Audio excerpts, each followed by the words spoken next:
Do you consider yourself to be American? And what does the term American mean to you? I don't think on that one. I mean, I can start with what came to mind immediately, but yes, for me, being American is very much a part of my identity. I think this is a really surface level way of expressing that, but for sporting events, I always cheer for Team USA. I think with my family not being the most traditional, they've been pretty quick to assimilate, so it was never. And my community is pretty open-minded, so I never really had, I guess, the struggle with being too Chinese or too American. So yeah, I would say that I certainly identify as American, and to me that just means living in the U.S. and yeah, really that's it. Because as I've grown older, I've come to understand that what you celebrate or what you do doesn't always define. I guess conventions are sometimes they box you in too much, and so you can still identify with a group without having followed like everything to a T. So yeah, I will say though that as I've reflected more, there are times where I either don't feel American or I'm ashamed to feel American because a lot of what our country has done or what our people have done. But at the end of the day, I usually do come back and say I'm American. If I were to represent something internationally, I would say I'm American. There was never any doubt for me for that.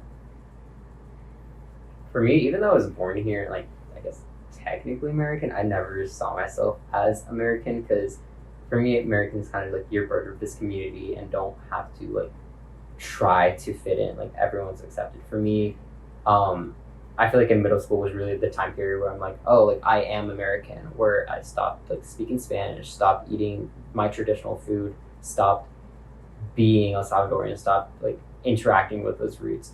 And it honestly just didn't feel like me. So it's like since then I've kind of just been like, I'm not really American. It means a great thing because I'm North American and South American, so actually it's the same. And right now I'm a U.S. citizen, so I feel great about both. I know you were also talking how like you're a citizen now. What was the process like when you were trying to become a citizen? It was you have to learn. Well, when I studied to be a U.S. citizen, I had to study hard because I didn't know as much English that I know right now. So I studied hard, and it was no Spanish question. It was everything in English. So I had to work hard for that for months, but I did it. And it was a long process. But it's much cheaper than what it is right now, too. So that's the only thing that I do remember.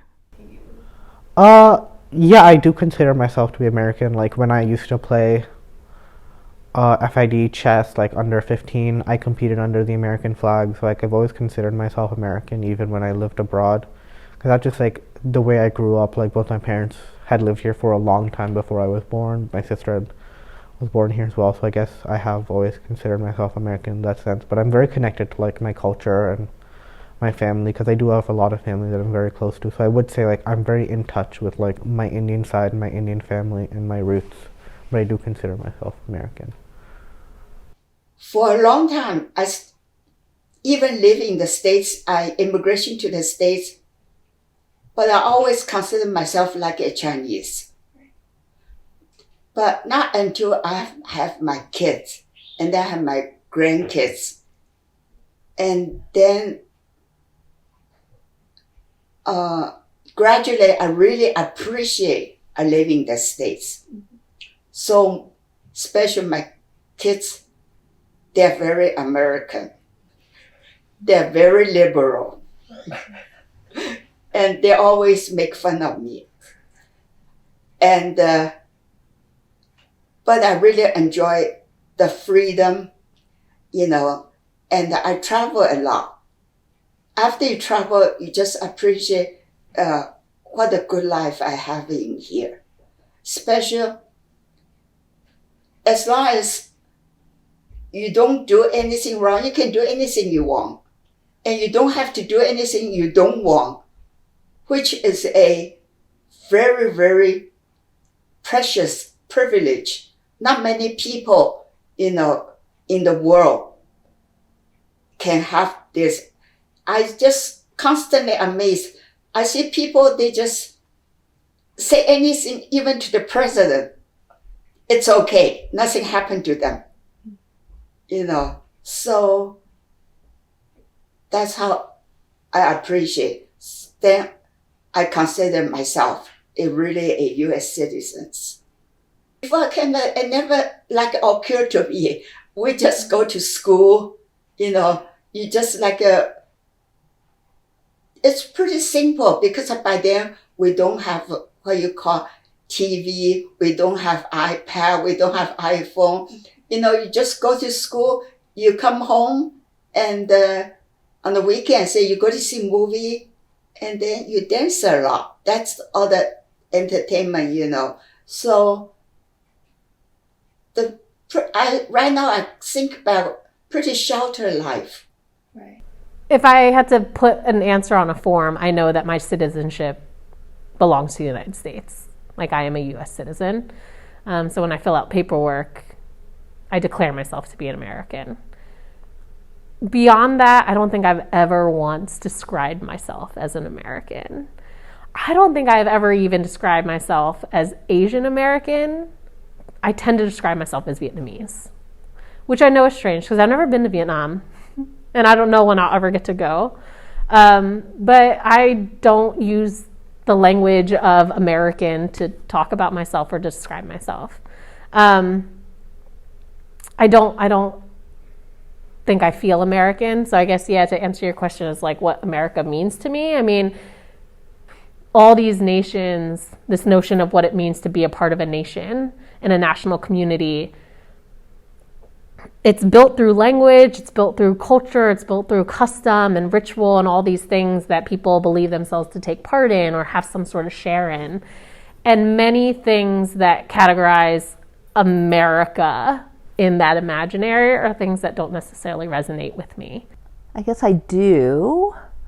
I mean, I think I consider myself definitely more of a, someone who, grew up in this country with these traditions and not bringing a lot of the history of originally speaking another language or bringing a lot of cultural traditions with me. Again, it's interesting. I think there have been times where I've looked back and I've gone, oh, well, that's interesting that I've often had one or more really close friends who've been Chinese. So maybe maybe I feel an affinity to them in some way that I didn't consciously appreciate. But I've never really been in a position where my friends were only Chinese. Does that make sense? And so in that sense, I think I've been comfortable kind of in Western educational and occupational traditions.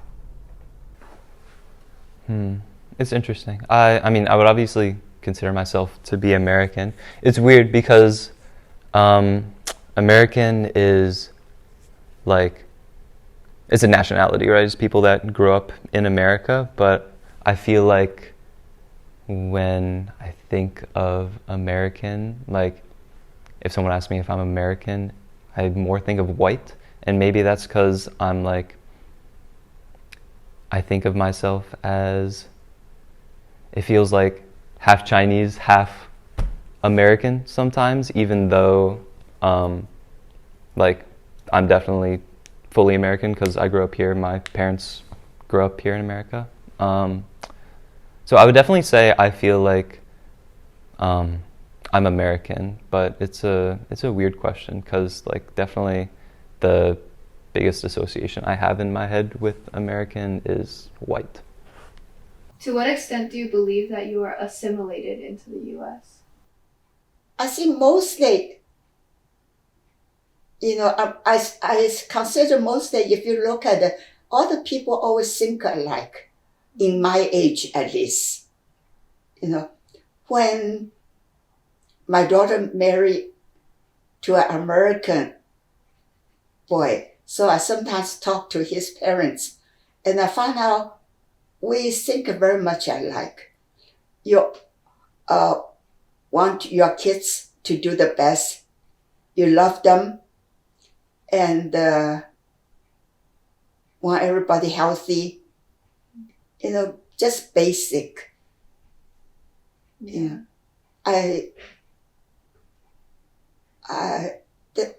Not that much difference. I really don't think. Okay. So you would say you fit into living here pretty well?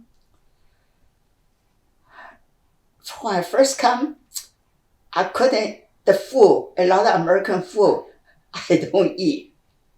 But right now, I almost eat everything. That's the food.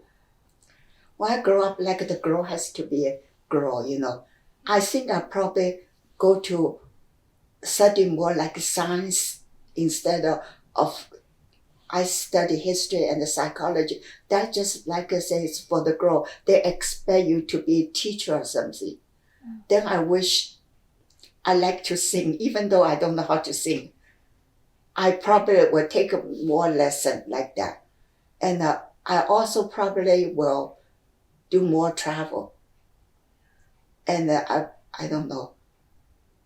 I think there's a lot of things the kids do we are not allowed to.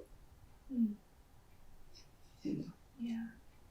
Sorry, this is a follow-up question, but do you think, like, in your family, it was very clear that your brothers were treated differently from the girls? Oh yeah, definitely.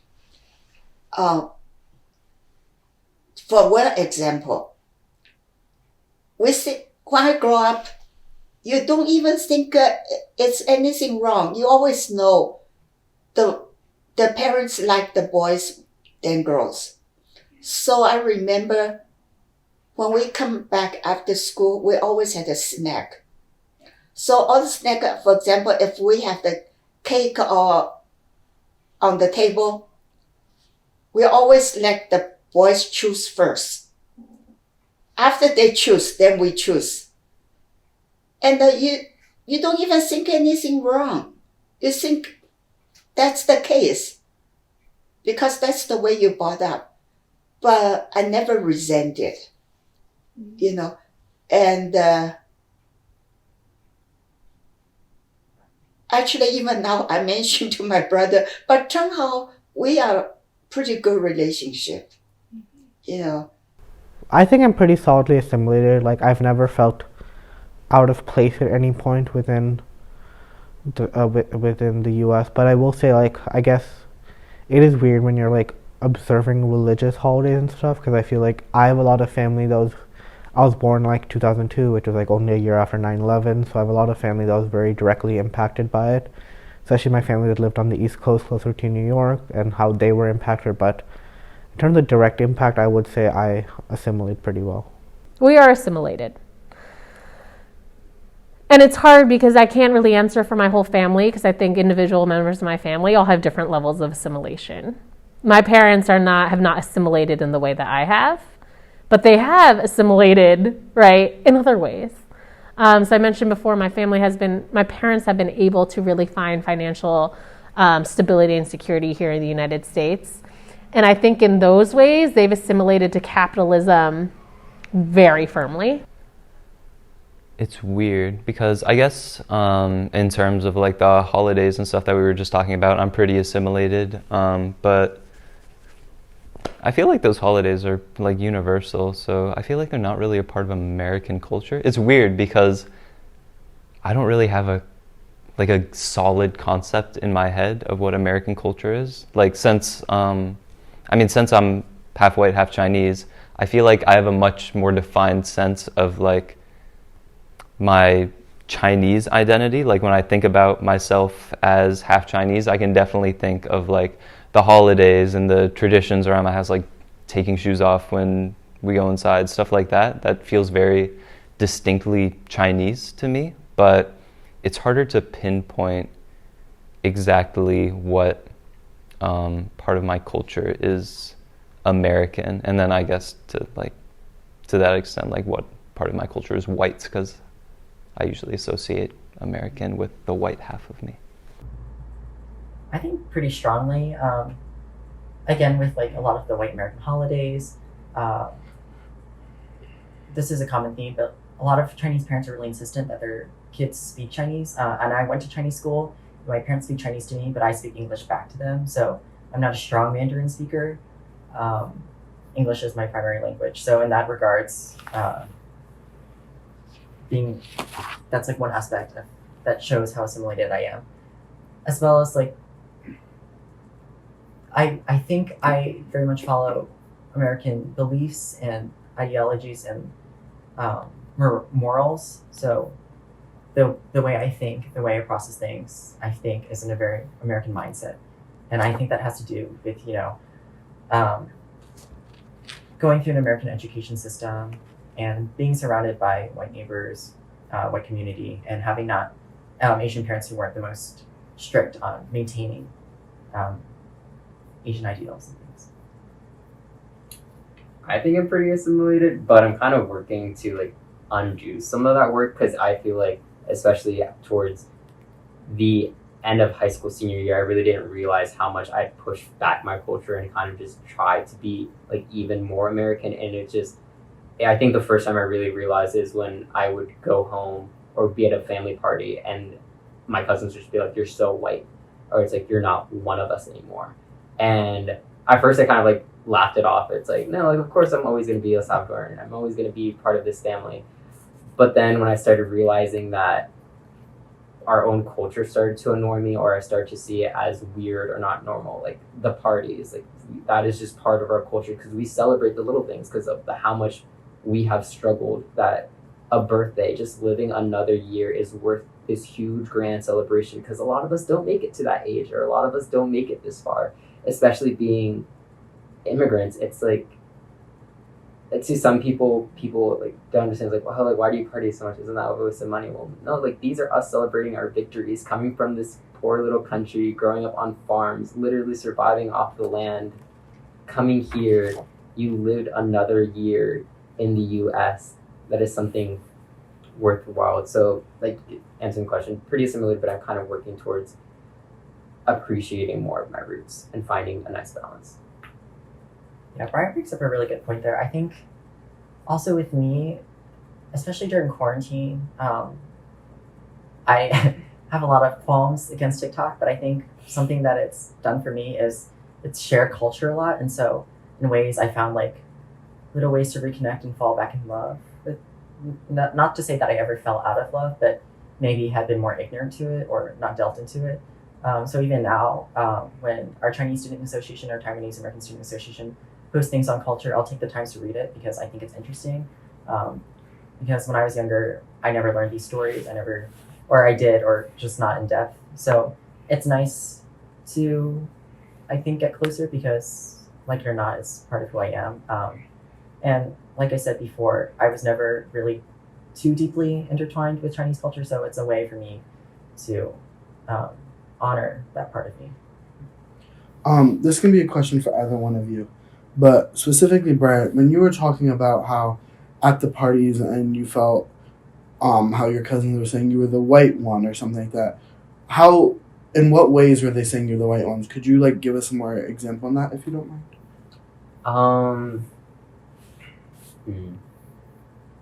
I guess just like this, sometimes it was the way I talk or the way I hold myself, like it wasn't Hispanic enough. For example, it's like if I just like wasn't in the mood to eat whatever we had like on the plate, like for example, so like always carne asada, I'm like, oh, like I'm not like that hungry, or like I didn't want a tortilla or something like that. They were like, oh, so you're white now, or like you think you're better than us now. I'm like, no, it's like because I'm literally just like not hungry. But it felt like every single move was too white for them, like no matter what I did, especially with my Spanish, because now that I'm here in college and a lot of high school, like you spend a lot more time in school. I didn't get to practice my Spanish as much because it was just usually at home. But like at home, it was just studying and doing homework, not really socializing with family. So I've lost quite a bit of my Spanish.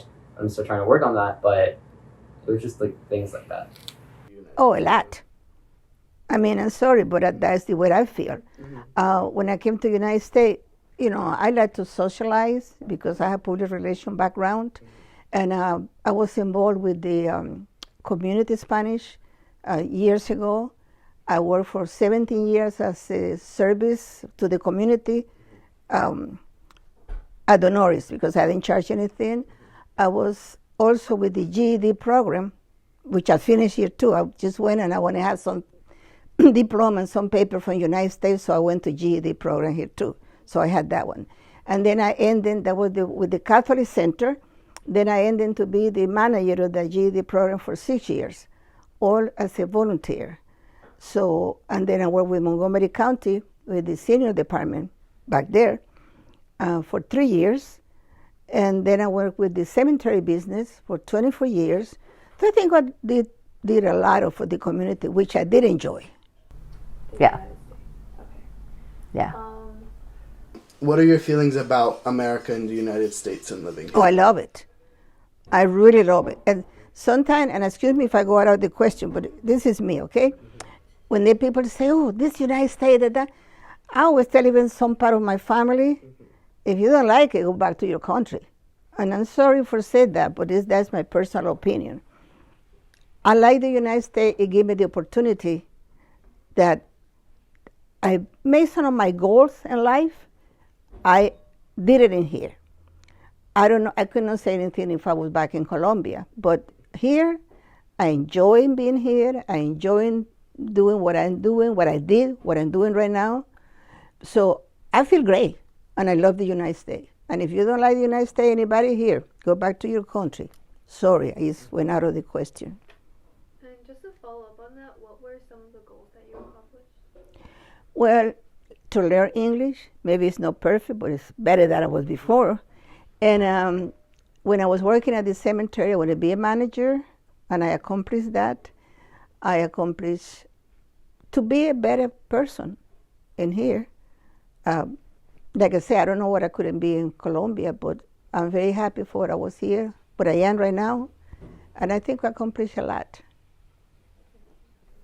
I think in many ways we're very privileged to live here in the United States. I know that a lot of Vietnamese refugees, like my parents, lived very different lives before and would live very different lives if they hadn't been able to find refuge in other countries.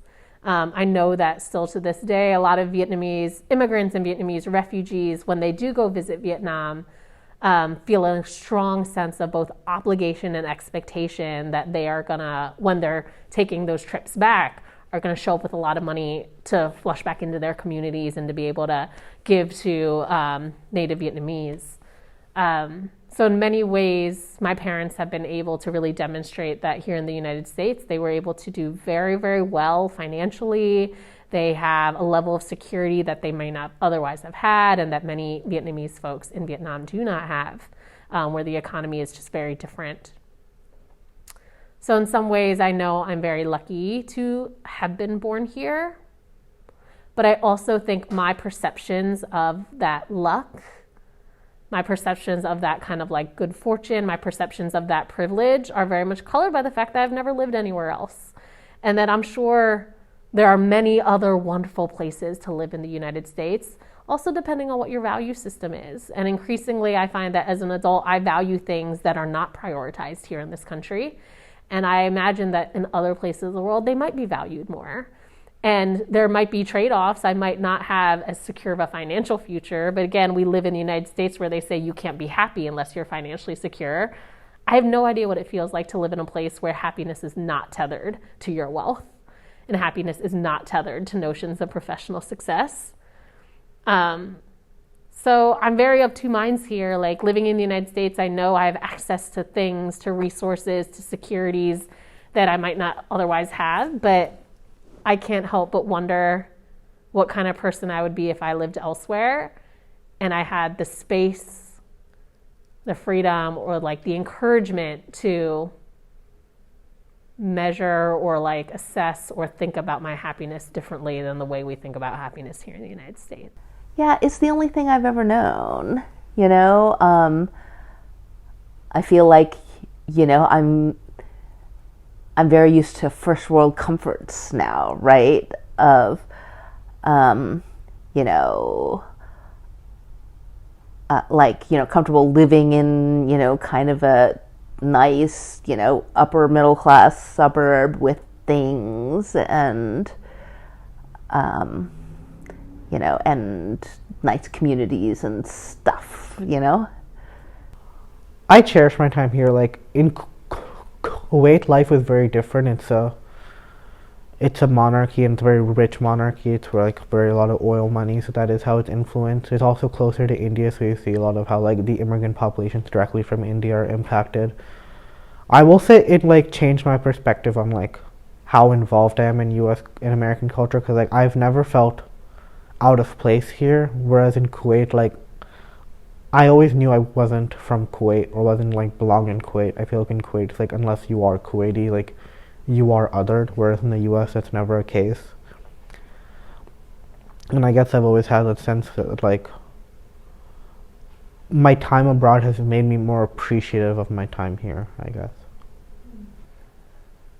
It's weird because I guess in terms of like the holidays and stuff that we were just talking about, I'm pretty assimilated, but I feel like those holidays are like universal, so I feel like they're not really a part of American culture. It's weird because I don't really have a solid concept in my head of what American culture is. Like since I'm half white, half Chinese, I feel like I have a much more defined sense of like my Chinese identity. Like when I think about myself as half Chinese, I can definitely think of like the holidays and the traditions around my house, like taking shoes off when we go inside, stuff like that. That feels very distinctly Chinese to me, but it's harder to pinpoint exactly what part of my culture is American, and then I guess to that extent, like what part of my culture is white, because I usually associate American with the white half of me.